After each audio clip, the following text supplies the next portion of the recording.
আসসালামু আলাইকুম রহমতুল্লাহ বরকাত নাহমাদুহু ওয়া নুসাল্লি আলা রাসূলিহিল কারীম আম্মা বা'দ।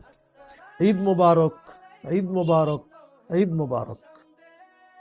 প্রিয় ঢাকা মহানগরবাসী, সকল প্রশংসা সেই মহান রব্বুল আলামিনের জন্য, যিনি আমাদেরকে একটি মাস সিয়াম সাধনা করার তৌফিক দিয়েছেন।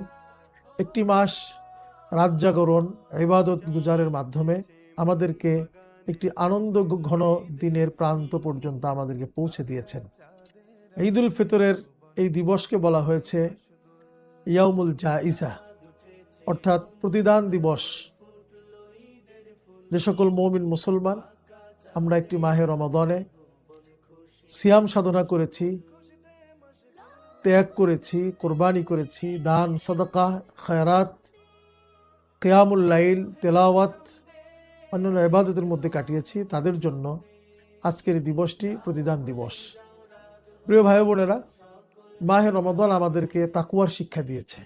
মাহে রমাদান আমাদেরকে সহমর্মিতার শিক্ষা দিয়েছে। মাহে রমাদান আমাদের মধ্যে ভ্রাতৃত্ব বোধের শিক্ষা দিয়েছে। এই শিক্ষা কেবল মাহে রমাদানের জন্য নয়, এটি আমাদের বাকি 11টি মাস যেন আমরা এই শিক্ষার উপরে চলতে পারি, সেটাই এখন মুখ্য বিষয়।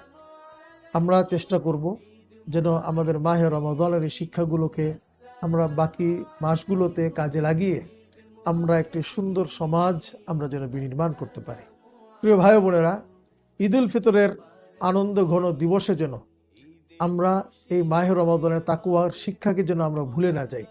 প্রিয় ভাই বোনেরা, ঈদের আনন্দ ঘন দিবসে আমরা যেন আমাদের এই মাহে রমাদানে আমরা যে তাকওয়ার শিক্ষা অর্জন করেছি সেটা যেন আমরা ভুলে না যাই। আমরা যেন গুনাহের কাজে লিপ্ত হয়ে না যাই, সে ব্যাপারে আমাদের চেষ্টা থাকতে হবে।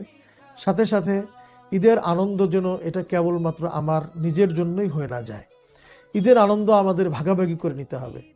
আমার পাশের যিনি পড়শি রয়েছেন, আমার পাশের যারা অবস্থান করছেন, আমার ঘরে ভালো খাবারের আয়োজন হলো, আমার পাশের বাড়িতে ভালো খাবারের আয়োজন হয়নি, আমার বাসায় ভালো পোশাকের আয়োজন হয়েছে, আমার পাশের বাসায় ভালো পোশাকের আয়োজন হয়নি, এটা কোনো মুমিনের বৈশিষ্ট্য হতে পারে না। মুমিন সে নিজেও আনন্দ করবে কোরআন সুন্নাহ মোতাবেক। মুমিন সে নিজেও ভালো পোশাক পরবে ঈদের দিন, তার পড়শিকেও ভালো পোশাক পরিধানের প্রয়োজনীয় ব্যবস্থা করবে। তো এটাই যেন আমাদের মূল মন্ত্র হয়, এটাই যেন আমাদের শিক্ষা হয়, এটাই যেন আমাদের কার্যক্রম হয়। আমরা ইসলামী আন্দোলন বাংলাদেশ, বিশেষ করে ঢাকা মহানগরের সকল দায়িত্বশীলদের প্রতি আমাদের উদাত্ত আহ্বান থাকবে, আমরা যেন এই সহমর্মিতার শিক্ষা সকলেই গ্রহণ করি।